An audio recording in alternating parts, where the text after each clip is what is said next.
All right, we're here. Hello and welcome to ThinkDIF, the Disruptive Innovation Festival, the online festival of ideas curated by the Ellen MacArthur Foundation that asks the question, what if we could redesign everything? Now, introduce the session. This is a session title is Empowering Kids to be Circular Stars, a panel discussion that asks, how do we involve kids and young adults with the circular economy? This session is organised by the Stars Are Circular Foundation and is recorded live from Springhouse, Amsterdam. This session will be an hour-long open conversation with 4 experts in the field. I have a framework for questioning, but I'm free to see where things go. We'll open for discussion and questions at the end of the session, so please hold on to your questions until then or until called upon. Those viewing online, you can ask your questions or submit your questions through Twitter by using the hashtag ThinkDIF hashtag. So quickly, I'll introduce our guests. First is Remco Pijpers, Strategic Advisor of Digital Literacy at Kenneset. Remco, just give a wave. There you go. Next, we have Michael Dijkman, Head of Corporate Affairs at Samsung Benelux. Michael at the end there. Next to me, we have Amer Beamer, founder of Designathon Works. And last but not least, Mirel Mirage, founding director of Stichting Holy. Cool.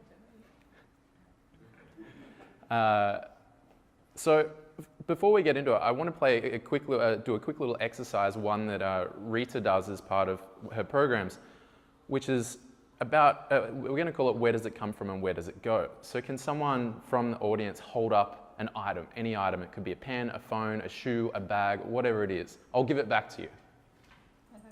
All right, this looks interesting. I have no idea what this is anyway. It's just a battery.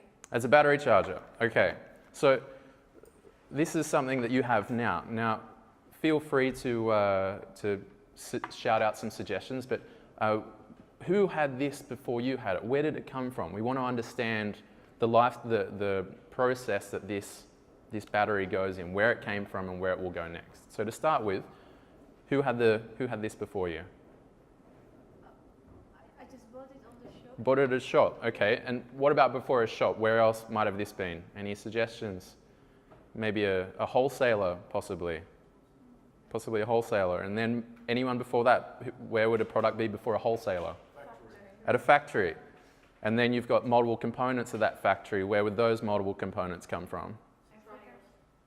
Other factories and then other countries, right? And then if it comes from a country and it's a raw material like say a metal or a plastic, where does that come from? Well, Africa, like some minerals.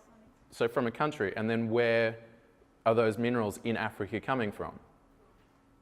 They're coming from the ground, they're coming from the mines, right? So we've gone all the way back one end to understand where this rather simple product has come from. Now, where will this product go after you're finished with it?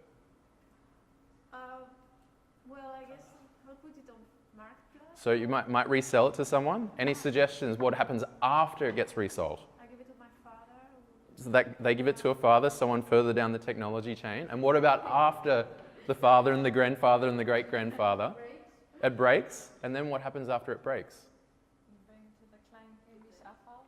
You can recycle it at the, you can recycle or drop it off the recycling. And then what happens after that? Yes?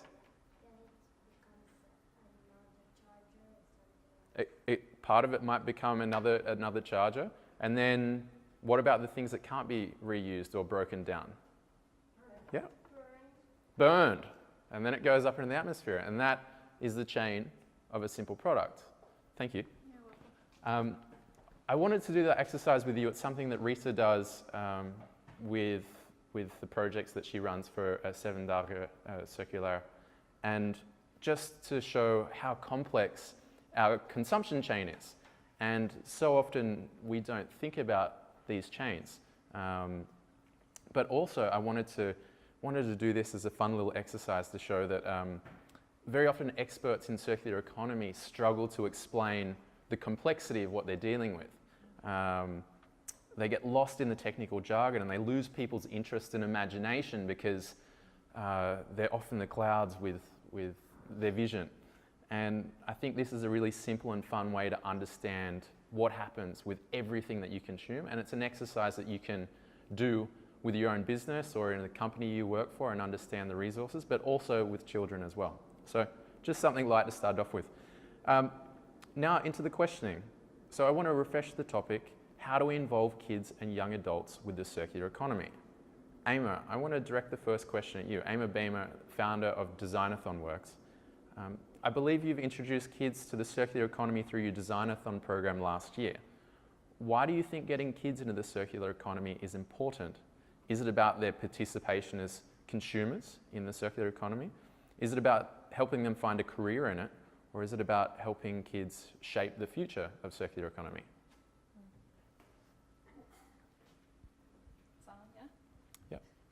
Thanks, Andrew. The reason we chose circular economy as one of the topics that we work with, and we work with children like 7 to 12 year olds, is not so much for their careers, because they're not really thinking about that then, and definitely not as consumers, but more as creators of new circular concepts, so that both they would learn themselves about the whole idea of making things circular, but also so they could inspire adults. Because that's one of our philosophies, that adults can learn a lot from children's creativity and their way of thinking and their engagement with the environment. Okay, thank you. Later on I'll ask you a few questions. Maybe we can ask a few questions about some of the methods you've used, because we have a few special guests in the front row who have done your courses, and they can give feedback on how they found it. My next question, over to Michael, if you may, with the microphone. Michael Dijkman, Head of Corporate Affairs at Samsung Benelux. Michael, why is it important for kids to become native with circular economy, for it to become part of them? And what's your position from a corporate perspective? Why is it going to be important for kids to take on the concept of circular economy and that becomes second nature for them?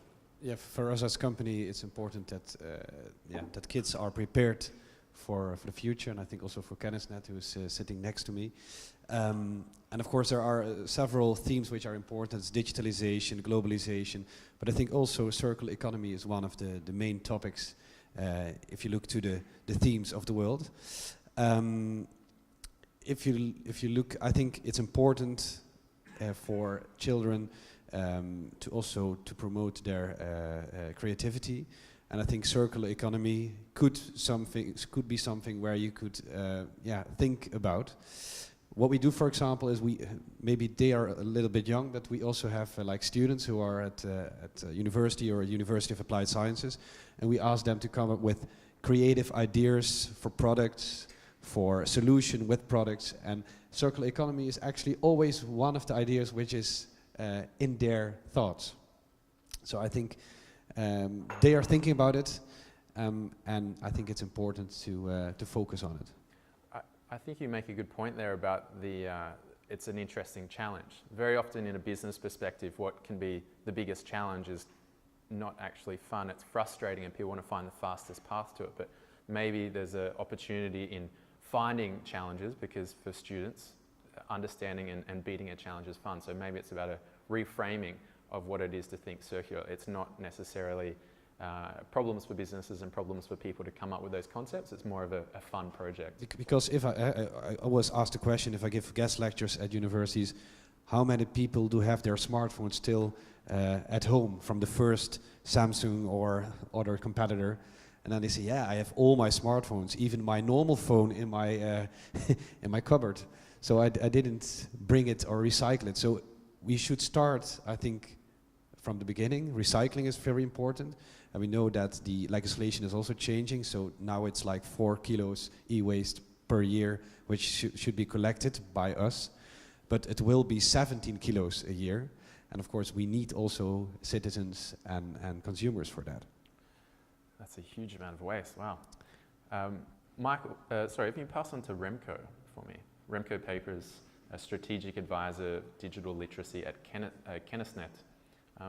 Remco, you've been involved in educational policy. Who's going to lead lead this education of circular economy for children? Is it government-led? Is it institution-led? Or is the government just an accelerator in circular economy education for children? Well, I think we all have to do it together. The government can stimulate, but at the end the schools themselves have a lot of freedom to choose what they do. And so it's both ways. Companies, organizations, institutions can come up with great lesson plans. Government can stimulate that. But I see a lot of schools now very willing to do more than they did before. The school of my children, they have a more or less circular year with projects all the time. So I think the educational system is ready for it. And the only thing we have to do is find out what the best way is to teach children. Okay. And who do you find is stimulating the schools to put that in place? Is it the vision of board members or the schools themselves? Is it demanded through parents? Where is the interest coming, for example, with your children's school for this circular year? Well, with a lot of topics, you see, most of the times you see one party who has a stake and who is pushing the subject, the topic. But at the school of my children, everyone is somehow eager to go forward. So you have a board, a director, who is very willing to do more, but his colleagues, his team is very keen also. And if you discuss it with children, they're all enthusiastic to do more. So it's the climate, it's the timing, and it's in my opinion, it's not something you have to advocate or push. Everyone knows it's 2 minutes before 12, and we have to do something. And I think what's important is that we give children a perspective. Yeah, we have climate problems, and we have certain presidents who obstruct, but I think it's very important that we as adults not remain pessimistic about the earth going to hell. We have to help children believing in themselves by giving them hope and being optimistic. And I think being hopeful as a parent, as a teacher, enables children to believe in the future they shape themselves. In a few years we're not here anymore, and they have to get the feeling we can do this. Okay. Someone who seems very optimistic and full of hope is our next guest, Mirelle Mirage, founding director of Stichting Holy. Mirelle, through your work, like the Scale Down Challenge, what do you think can be improved upon from traditional education systems that might benefit the take-up of circular economy education? I don't know if we improve anything, but what we try to do is to show kids that with small steps you can make big change, and show them it's very easy actually to do every day just very little bit what is within your reach. And if everybody would do that, what he also just said, that it should be done from bottom up, and then there can be a big change happening. And also we like to do this with fun and creativity, and it's really working. You see lots of kids have enthusiasm for changing their habits as they learn it in a positive, funny way to begin with. So the whole project is that we're doing with Scale Down Challenge is funny, and it's humorous, and it's challenging, and showing, oh, it's easy, no problem. Okay. So Yeah. Sounds like it's taking a very practical and enjoyable approach to education. Of course, we have all the thoughts that were expressed here before. We have all those thoughts underneath it, but for the kids in the schools and in the within the project, I think that's the most effective way. If you could pass the microphone back to Michael for a moment, please. Michael, you're on the board of directors or advisors for Advisory board, I think. Advisory board, sorry, for Fontes, which is a Hogeschool for marketing. Is that correct? Yeah, Fontes is a University of Applied Sciences for several studies, but I'm in the advisory board for marketing and management, indeed. Okay, so you're looking after people just going from youth going into, I mean, that's an institution for youth going into being adults. But how does Fontes determine its direction with education around circular economy or anything that it does? Again, is it government direction that it receives, or is it demand from the students? Is it demand from industry, or is it just the vision of those running the institution? Of course, you have some directives from the Ministry of Education, but they are very general directives. And I think in this advisory board where I'm in, there are only people from industry who are advising also if these youngsters are going to enter the job market, which skills should they have, which knowledge should they have. And what I see now is that, for example, Fontes is focusing a lot on, for example, entrepreneurship. So think out of the box, be creative, think also if you are in the lower ranking of the company about new things. Digital is an important thing, so neuromarketing, what do citizens think, what do consumers think? And for example, they have a lot of cooperations also with companies. As I said, these, of course, it's also buzzword, like circular economy is also buzzword, but hackathons and these kind of things. But it's helping to get into the broader vision of these main themes which are in society. And what I would like to say about circular economy is that from primary school, secondary school until older people, I think we should also explain what circular economy is. Because a lot of people think it's something about recycling plus. But if you explain it and you give these kind of challenges to students, they are going to think, how can you make products modular? How can resources be reused if I know which resources are in products? I think these are important elements you should learn in your studies. Okay. If you bring the microphone to Amer, please. Amer, you just completed on the weekend a lot of work. I think you're operating the Designathon across 18 cities around the world. Is that about right? Yep. First of all, can you tell us a little bit about Designathon, and then off the back of that, tell us about your education strategy to get kids interested in complex topics like circular economy, which is what your focus of Designathon was last year. Sure. So at the Designathon method, and I mean, basically I think we need all hands on deck, so to speak, that all of us from all the different perspectives need to be working to make changes in lifestyles and attitudes and the way we do things. The methodology that we work with is very much about taking children seriously as designers of the future, and giving them complex topics like circular economy. So I would actually totally disagree with Michiel that children, even from 6 years old, seriously, we've seen that they've been actually quite logically able to understand the circular economy way, because it makes complete sense. It's like the way nature does it, and if you explain it like that, they're like, oh yeah, okay, let's think of it like that. Our method is design thinking combined with maker education, so the children go through a cycle of coming up with an idea, sketching it and prototyping it and presenting it to an audience. And then we just did water. So water scarcity, too much water, pollution, and loss of habitat. So super similar in a way to circular economy, because it's also about all the environment, but then zooming in on water. And yes, in 18 cities across the world, children were thinking about the topic and coming up with generally really creative and often very inspired ideas. So we're hoping adults will regain their creativity and their motivation and to do things, really to make change in the world, because the children are totally on board.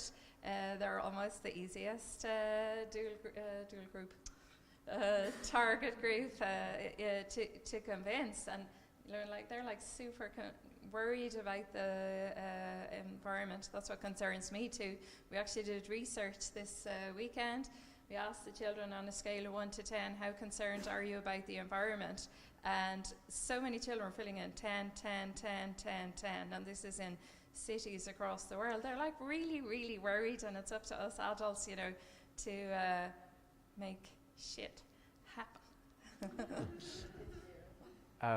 So you're doing this project all across those cities. It sounds like you're finding more similarities, like a lot of similarities between the kids.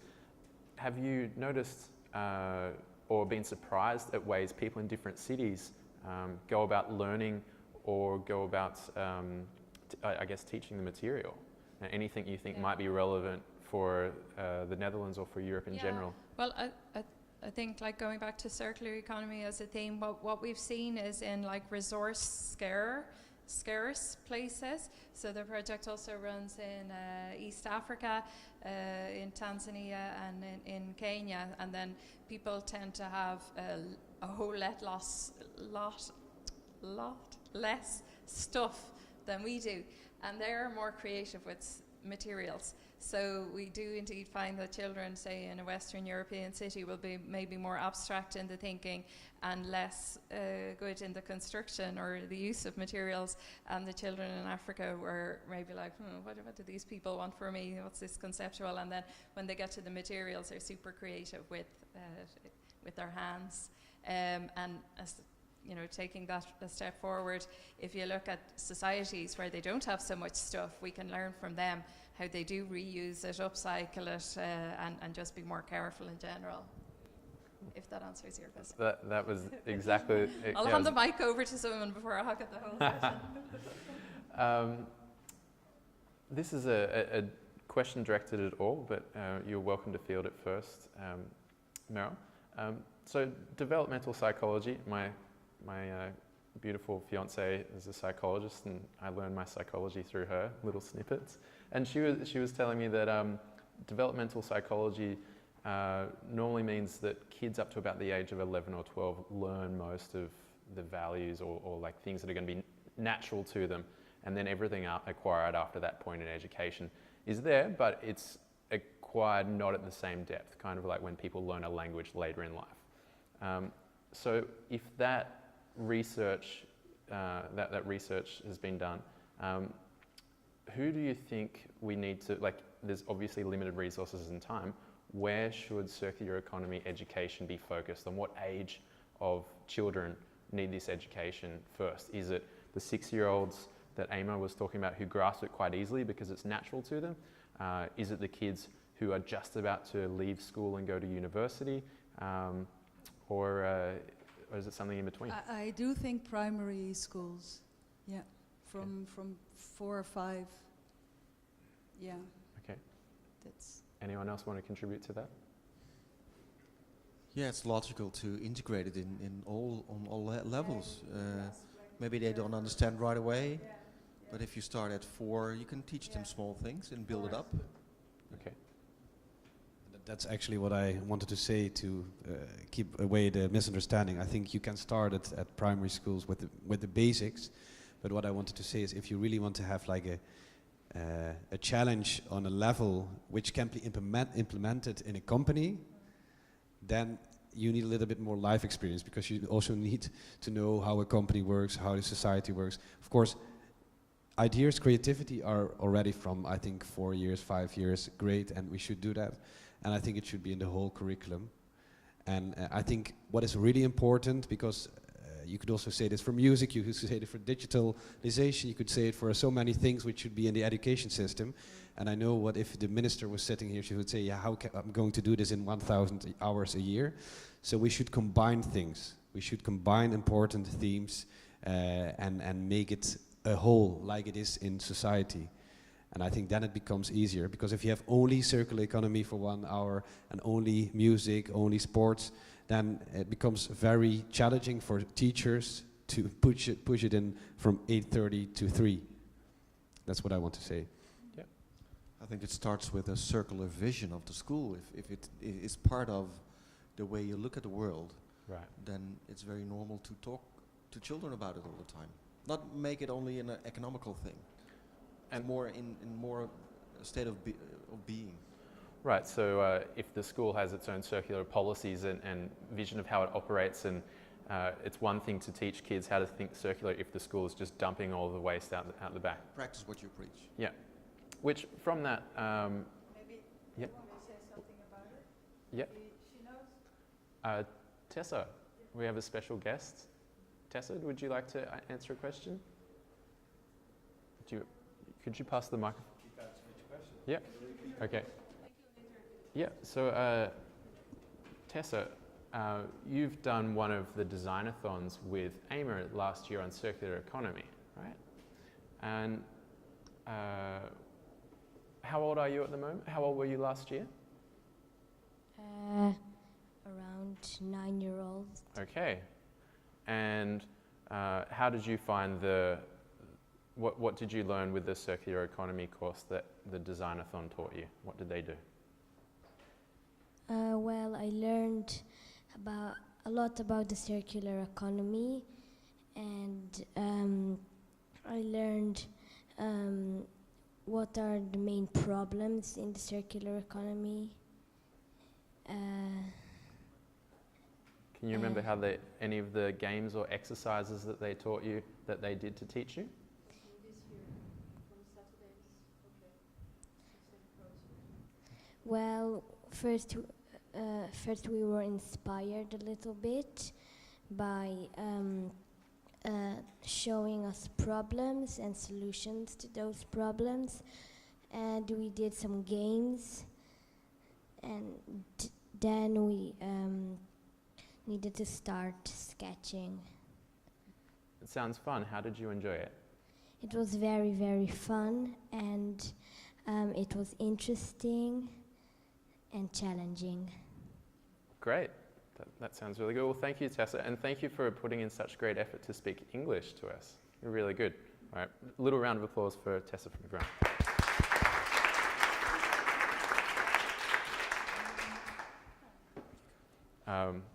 It's good to know how kids actually find it. It sounds like it's really fun. I kind of feel like I missed out at school. So from that, I mean, we're talking about the education through a school system. However, many values are learnt at home. How do children learn a way of circular thinking if their parents don't know? Or is it more of a case of parents listen to what their children learn at courses and programs at school, and the parents listen to their children more than they listen to their peers, and so the parents will then consider changing their behaviour?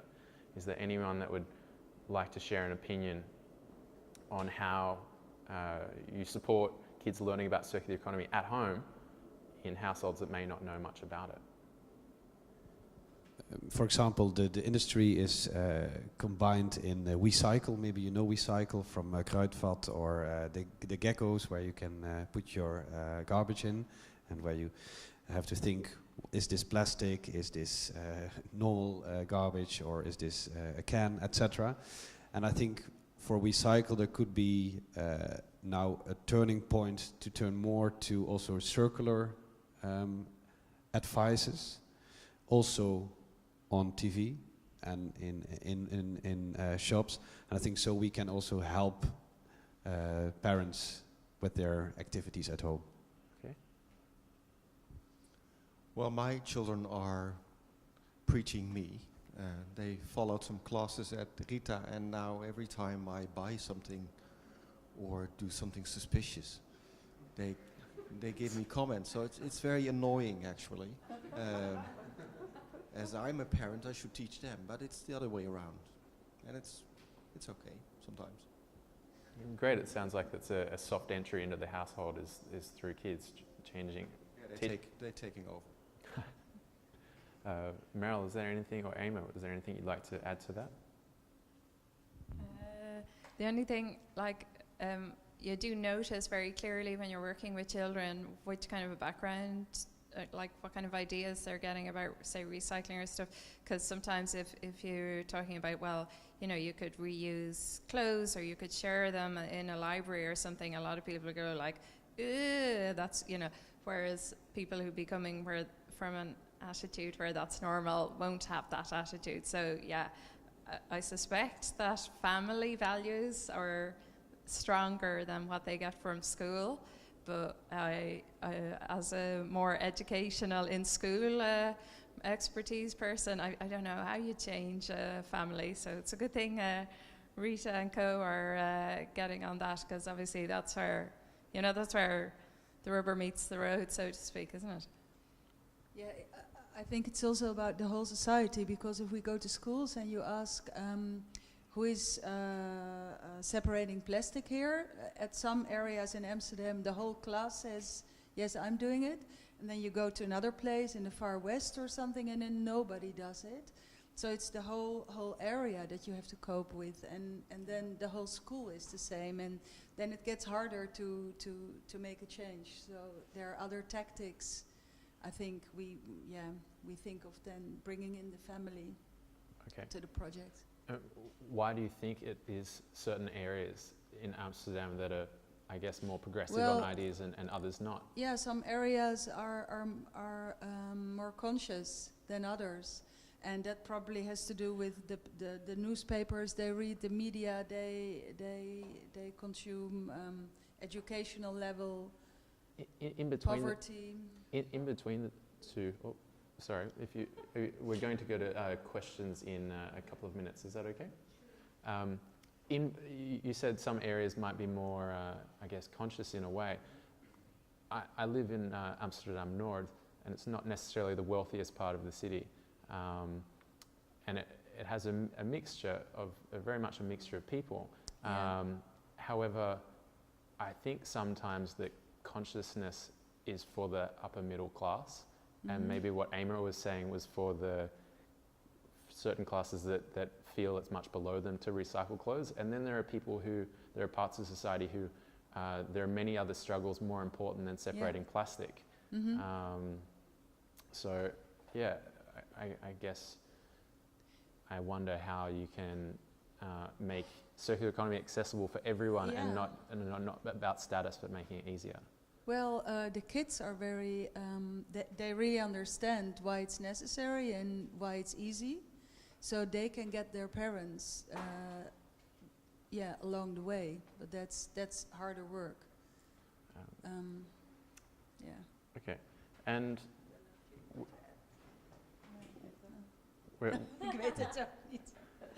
we're very close to going towards audience questions. Two more questions before we do that, though. Firstly, what are the other barriers to getting kids to think circular, apart from availability in schools or difficulties in households or the area and what they live in? What other areas have you found or you think need to be overcome? We're all the time talking about how to get kids think circular. But when we come to schools and we ask the class, like, what is sustainability, or what is in Dutch duurzaamheid, and then they say, well, that it lasts long.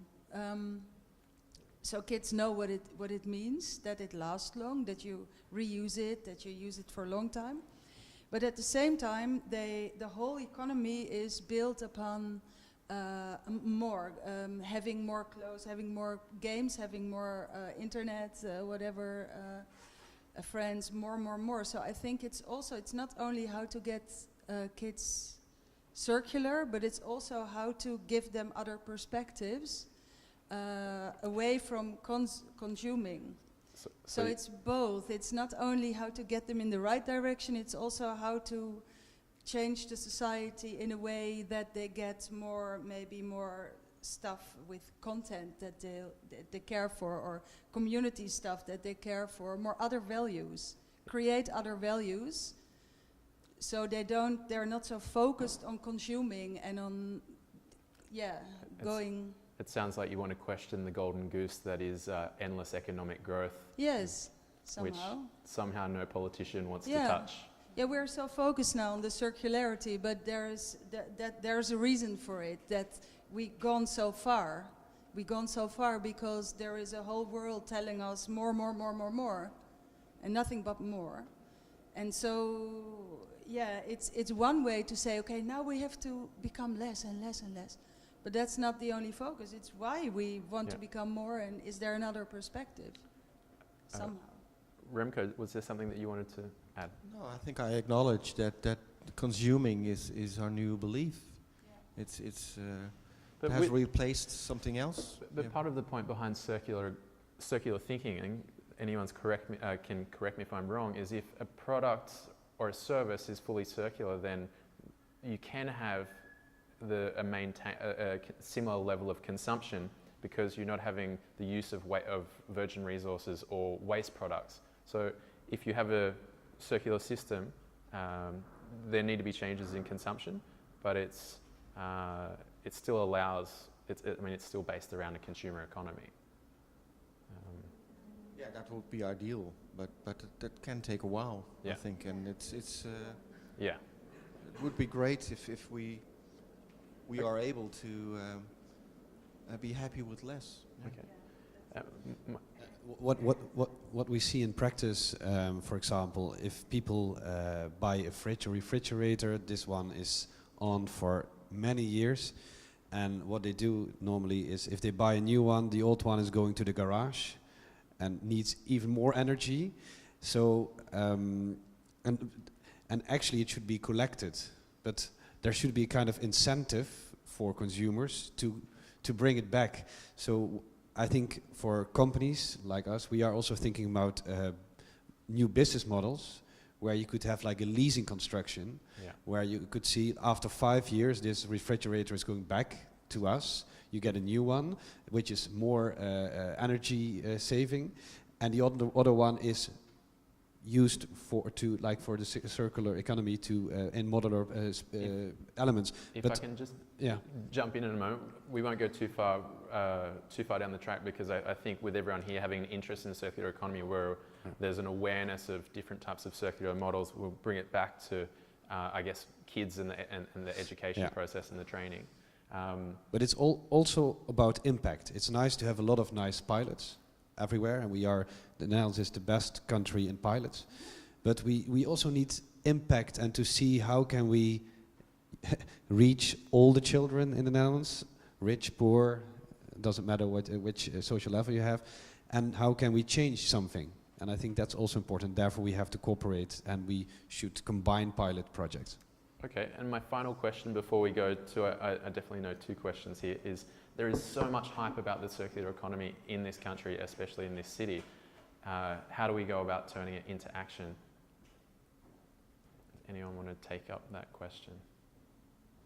Sorry, How do we take the hype of circular economy? What's your next step towards circular economy? My one? Yeah. I'm interested in changing the business model that I have presently. Yeah. So I think everybody here will have one little thing, and that's the beginning of everything. There is no other thing than just do it, just start it here and now, what is within your reach. Okay, cool. Well, let's open up to questions from the audience. Lady here on the right had a question just a moment ago. Well, more than a question is, you said about some areas in Amsterdam are not that much into recycling plastic, and I, after doing a workshop with Rita and Agustina, before that I thought like, well, there is no need about telling people about putting all the plastic on the paper beams, but once I was in Amsterdam West and I saw a lot of plastic everywhere. So yeah, I think it's there. But of course you have to ask people something within their reach, and I noticed with my family in Spain that I try to convince them to eat less meat, because that's what I can ask them. Because their culture is all, the question is, if I don't eat meat and fish, where I'm gonna eat? So I said like, well, what about 2 days of not eating meat? And they have another priorities, if I start about it, we have our own problems, which is right now like Catalonia, and I think it's a little bit the same. But it seems that the best way to convince people is not by telling, but by doing. Yeah. And just if you see that your friends do something, then you are more likely to do it yourself. Okay. Thank you. Sorry, second question. Thanks. It's not really a question, it's maybe a challenge, but it's something that just came up in the really last minute of the discussion, which is consumption. We all talk about circular economy, but to answer your question, circular economy by itself cannot be the answer. Yep. Even if in a utopic I world, agree. everything we Yeah. create or produce would be circular, when you talk about population growth and the fact that you have countries like China and India with a massive growth of middle class, which only now starts to having access to stuff, and they want it too. You can never solve it only with circular economy. Yeah. We have to put the emphasis, and by this, when we talk about education, in my opinion, is the most crucial point, is about changing consumption patterns. We have to completely change the attitudes of kids right now to stop buying things they really don't need just because other people have it, or the parents keep on buying stuff, or because there are commercials for kids. And this is actually, for me, the biggest change we need to do. Really, reduction of consumption. Because even if we go to really the utopic resource efficiency stuff that we really, you say you can bring a fridge back after 5 years. Fridges used to work for 20 and 30 years. Why would someone bring back a fridge after 5 years? Even, I'm not criticizing you, I'm just, I know, but we have to, so I understand that, but still beyond the energy, there are all the other stuff that goes into the fridge that you have to mine and you have to produce. And if you even think about the lifetime of a product of 5 years, it's way too short, even for companies and for kids and for everybody. We really need to start a change that is really related to consumption and not to actually, what do we do with stuff after we are done with them? Off the back of that, thank you. Off the back of that, can we ask Tessa a question? Your daughter, star of the show. Tessa, how do you feel at school when other kids are getting lots of gifts and toys and buying things all the time? After what you learnt with circular economy, and yeah, how do you feel when other kids are getting lots of gifts and toys and buying things and throwing them away? Well, I usually think like, why do you buy so much? And use it well before you're sure you don't need it anymore. And I always think about how much they get, and I see them one day playing with it, and the next day it's I don't know where, but they just don't use it, and then they buy something new. Then I'm like watching from the side and thinking, what did you do with the thing you bought next week? Where is it now, and what will it be in 5 weeks? Yeah, okay. Thank you, Tessa. Is there anyone else that would like to ask a question or input on what they've heard? Nothing? Can I maybe add some first insights maybe with you guys? It's great hearing all of your inputs, and it was actually quite strengthening in that sense, because I feel that we're doing the right things with the foundation. I heard some examples of Remco's kids that I've given some workshops to, or here also with Christina. And one of the things that I heard was how do schools look at the world, right? It's also, we were talking about how to engage schools, and it's really about, so how do schools look at it? And one of the challenges that I actually find is that there's still this recycling, and it's all about just waste management approach. So there's a lot of schools actually involving now with just have the right bins and teach the kid that there's the plastic goes and there's the bin for the paper, but there's not this next step towards the towards circularity, and that actually waste is a resource. And it's something that I've actually also noticed in practice, because I would say, hi, I'm Rita and I want to do something with circular economy, and then, oh, this is not for us, or oh, we do something with waste, and I'm like, but it is for you. It ties into the circular economy, because the circular economy is about so much more, and waste is one part of it, and we can tell a broader story. So do you have any tips for us on how to actually hold the conversation and maybe convince schools more to to work with us on the topic of circular economy, to go beyond waste management. Just continue. Just continue the same thing over and over again. That's the only way. Keep your point.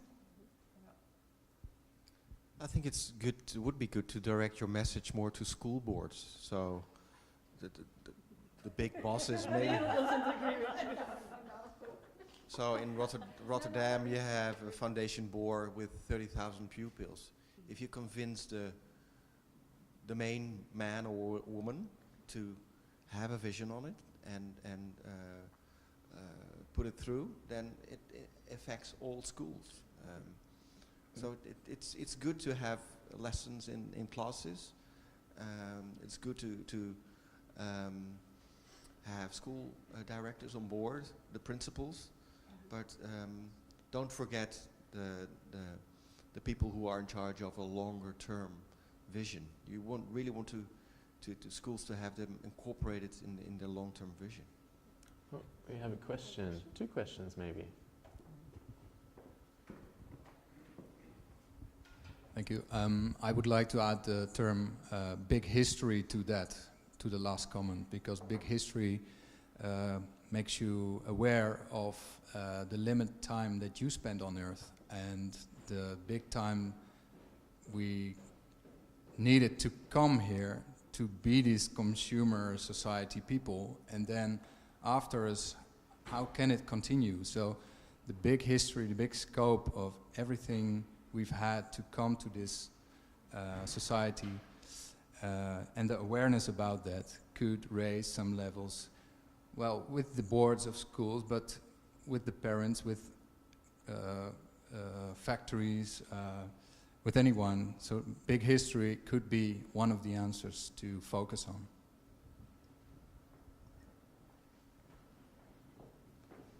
Thanks. I think that's a really interesting topic to explore, and possibly a very uncomfortable one for people, because people seem very awkward imagining anywhere past 5 years, let alone beyond their own lifetime. So, but yeah, valid. And can I add to that? Because boards are also being incentivized by funders. So search for who are the main funders, the ministries of Ministry of Education, and their agenda.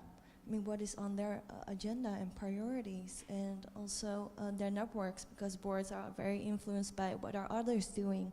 So try to, it's like a very strategic game, political game. So you think there's a bit of a backdoor entry there by finding those who are influencing the board, not just going directly at the board themselves? A combination. I mean, their decisions are influenced by, affected by where the money flows. Right. So, sorry, can you repeat that again for me, please? So you were saying that the board's decisions are influenced by money. Yeah. So their resource allocation. So if the agenda of politicians is like this, and that's the focus for the upcoming years. So it's very like, look at the different streams of influence, like policy and like the public. I think that's one of the tough things, though, is that there's no money in not spending. So there's money in supporting industries that are involved in areas of circular economy or even waste recycling and reduction. But in encouraging, I guess, societal change to different values to actually consume less, there's no money made in that from anyone. Yeah, that's actually the hope of me and this foundation, that we can actually make a change. So in that sense, we're quite ambitious. I see Michiel. Yeah. You asked how can we make the term circular economy more clear to everyone. And I think when I read the newspaper, etc., there are more and more examples of how to use old plastic to make couches in cities. Or I think the ash of garbage is now used to make floors, etc. That was last week in Volkskrant. So I think if you have these kind of very pragmatic, practical examples also for board members of school foundations, for principals, etc. Even for my CEO, it becomes more and more clear what circular economy is, and then it is more than only recycling. So that's an advice to me.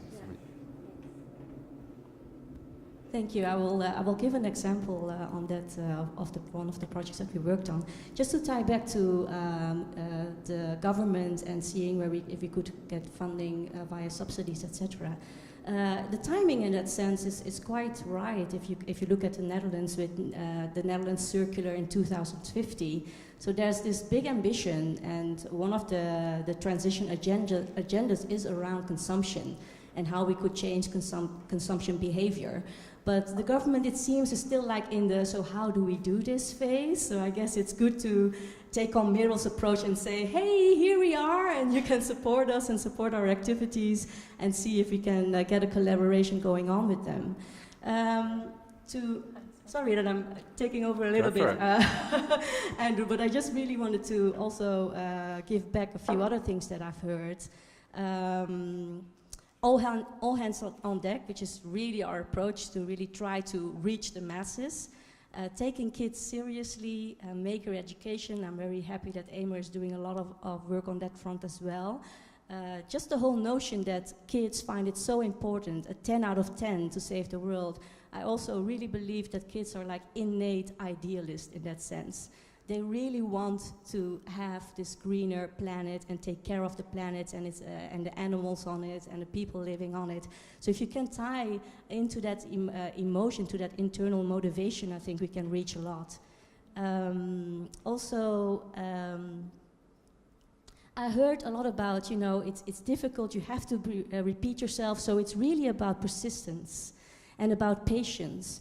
And this is something actually that you can also find back if you look at our activities, because we want to bring information and find tools that are things that people can refer to or use every day. So it becomes something that is native. So it becomes something that you can use every day. And even if you go to 7 Dagen Circulair, for instance, there's a lot of workshops and lesson packages that are really just focused on this one activity, maybe at one day. We stress that we want it to be a journey where we can come back the next day and have the notions repeated by the kids and have them experience the circular economy in different ways, not just by the cognitive part of it, but also by doing, for instance. So I feel that really ties into how we are approaching our projects at the moment. I love the fact that it was also about changing values was mentioned and changing consumer behavior. And I really want to give an example of a 7 Dagen Circulair, a 7-day circular that we just did a few weeks back. It was at Rudolf Steiner School, a free school. So our first pilot, we already created these lesson programs and we created digital presentations. And this was a school that said to me, well, we don't use a digital board in the classroom and we don't use a worksheet. So how are you going to do this? And together with the teachers, we actually came up with starting every day of that program with a play. And I was dressed like a spider. I was Spindy, the circular spider. and I told the story about circular economy, and I did that also with a song. So every day we had this little melody, little song that it was so touching to hear, like kids from. Now's your chance, Rita. Come on. Well, it's in Dutch, but okay. I will do it first. Yeah, come on. Moeder Aarde, laat me zien. Hoe jij alles in een kring laat stromen. Hoe jij alles weer terug laat komen. Overal waar ik maar kijk. So this is the first verse. And just to translate it to the English audience, we really started with the biggest example that we have as humans, just looking at nature and looking at all the circular systems that are in nature, and nature not knowing any waste and working together. So this song is about look at Moeder Aarde, look at Mother Earth, and learn from it. And so that was the start of the week.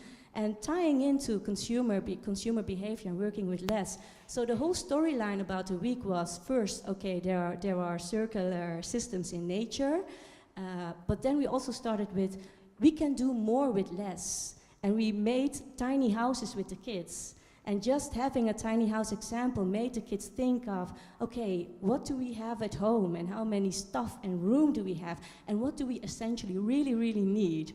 It was funny that most of the kids, especially in the older years, tried to build like a second layer on their tiny house, which was a shoebox, by the way. So we had to really restrict them and say, no, you only have one floor, and so what choices will you make? But it was also about mindset. So for instance, one of the days was about getting energy up. And it was not just a green energy story, it was also about getting your energy up and not giving up and hanging in there. And it's the perseverance part. And also one day was about take things step by step, because the tiny house project was actually quite difficult for them, so they had to work for several days. Don't give up, take it step by step. We need you to continue this. And in both pilots, we also took time to reflect on the learning points and took time to share. Because when I said goodbye as Spindy, I was basically sharing with them, hopefully you have learned something and then you will also be able to share the message. So I feel like this example really ties into what you've been talking about. I think that's a good way to start closing things off. Thank you, Spindy. Was it Spinny or Spinny? It was Spindy. Spindy the spider. Yeah. Whole album coming out soon. Thank you to our guests, but before we close out, is there anything, is there a closing remark any of you would like to have or leave us with? I would just say, listen to the children if you want some good ideas. Thank you, Emma. Can I just agree? Yeah, sure. I would say listen to Rita and the children. Great, thank you. Remco. Yeah, my advice is still try to enlarge it and to make impact. Great, okay, thank you, Michael. Well, thank you to all of our guests. Thanks to Springhouse for hosting us. Thank you to ThinkDIF for making this part of their program. Thank you to Rita for singing and organising it all. Thank you to our special guest, Tessa. And thank you to all of you for coming down and listening and participating. I hope you've learnt something from it, taken something from it. For me, it's that you can't underestimate children's ability to understand complex topics in a simple way, and can't underestimate their influence on the family and the world around them. So thank you, everyone. I wish you a great evening, and definitely check out Reese's project, Stars Are Circular, and stay around afterwards. We'll be having drinks and we can chat more personally then. So thank you. And just before I close off, this is a selfish, shameless plug. I have a photographic art show coming on this coming Monday from 3 to 9 p.m. at Sexyland, just by the NDSM ferry in Amsterdam North. Now, what makes this different is for the show, I've created a circular model of leasing the art, much like Philips leases light to Schiphol Airport. So it would be great to see you there. It's one day only. Yeah, thank you very much and enjoy your evening.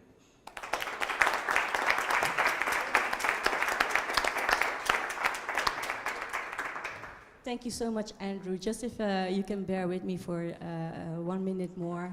I really like to thank you for hosting this event.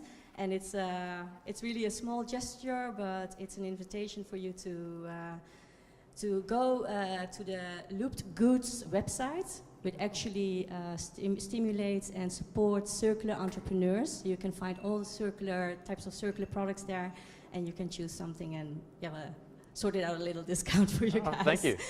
Same for Merel. Oh, thank you. Remco. Michiel and Amer. Thank you so much. Cool. What's the website called again? Our website? The one you're referring to? Looped Goods. Loopedgoods.com.